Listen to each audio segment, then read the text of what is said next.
I never thought I'd fear my own home more than the battlefield. My name is Captain Emma Reed.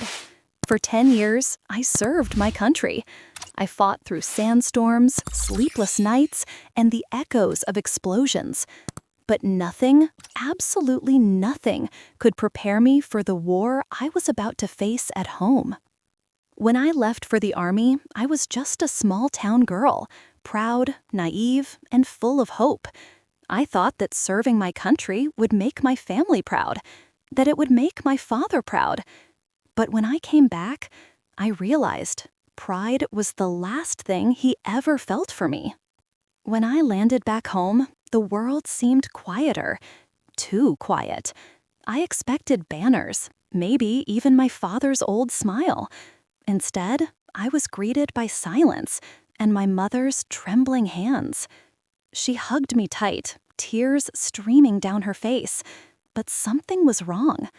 She looked thinner, weaker, almost afraid to speak. I asked, "Mom, where's Dad?" She whispered, "He's not here, honey. He's been busy with business." Business? My father never ran any business. I brushed it off at first, but deep down, a small, cold feeling began to grow in my chest. The house didn't feel like home anymore. The pictures on the wall were gone. My childhood room was empty, stripped bare. Even my medals, the ones I mailed home from overseas, were missing. I walked outside and something caught my eye. A for sale sign, right in our front yard. That's when I knew something terrible had happened while I was gone. That night, I opened my old laptop and checked my military savings account. My hands froze. Half of my balance, the money I'd saved from every deployment, was gone. I called the bank in panic. The operator spoke softly. "Ma'am, your father withdrew the funds months ago. He had full authorization." I couldn't breathe. I had given him power of attorney when I enlisted. I trusted him, and he used that trust to destroy everything. Days turned into weeks. Everywhere I looked, I saw pieces of his betrayal. Letters from creditors, a new business under his name, funded by my money. And worst of all, photos of him with another woman. While I was serving overseas, my father started a new life and left my mother drowning in debt. When I confronted him, he didn't even flinch. He looked at me like I was the problem. "Emma," he said coldly, "you've been gone for years. You wouldn't understand." I shouted, "I served this country for you, for Mom, for this family." He sneered, "No, you served for yourself. You wanted the uniform, the medals, the glory. You forgot us." I was speechless. After everything I'd sacrificed, he saw me as selfish. It broke something inside me. That night, I sat in my car for hours. I stared at the stars and wondered, how can a father destroy his daughter and still sleep at night? But I wasn't weak anymore. The Army had taught me something he never did: discipline. And discipline would be my weapon. For the next month, I planned. Every detail, every move. I gathered documents, messages, bank statements. My father had been transferring funds to fake accounts for over a year, all in my name. Identity theft, fraud, deception. I had all the proof I needed. I didn't go to the police right away. Instead, I called an old friend from my unit, Specialist Torres, a cybersecurity expert. He helped me trace every transaction, every message, every lie. When he saw the evidence, he said one thing: "Emma, you could ruin him with this." I nodded slowly. "No, Torres, I don't want to ruin him. I want him to feel what I felt: betrayal." A few days later, I called my father. I told him I wanted to meet for lunch, to talk things out. He agreed immediately.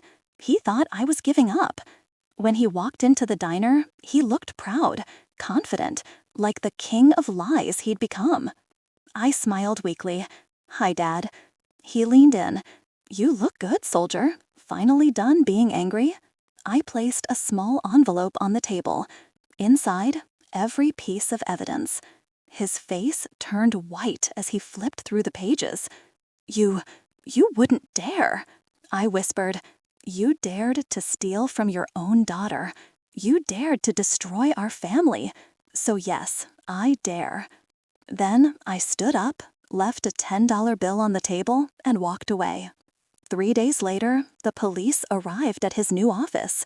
Fraud, forgery, embezzlement. They took him away in handcuffs.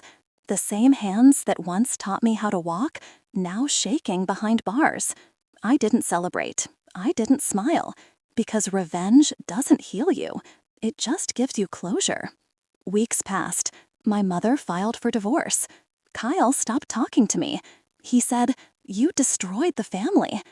I wanted to scream. I wanted to say, "No, Kyle, Dad destroyed us." But I didn't. I'd learned that silence is sometimes louder than words. Months later, I visited my father in prison.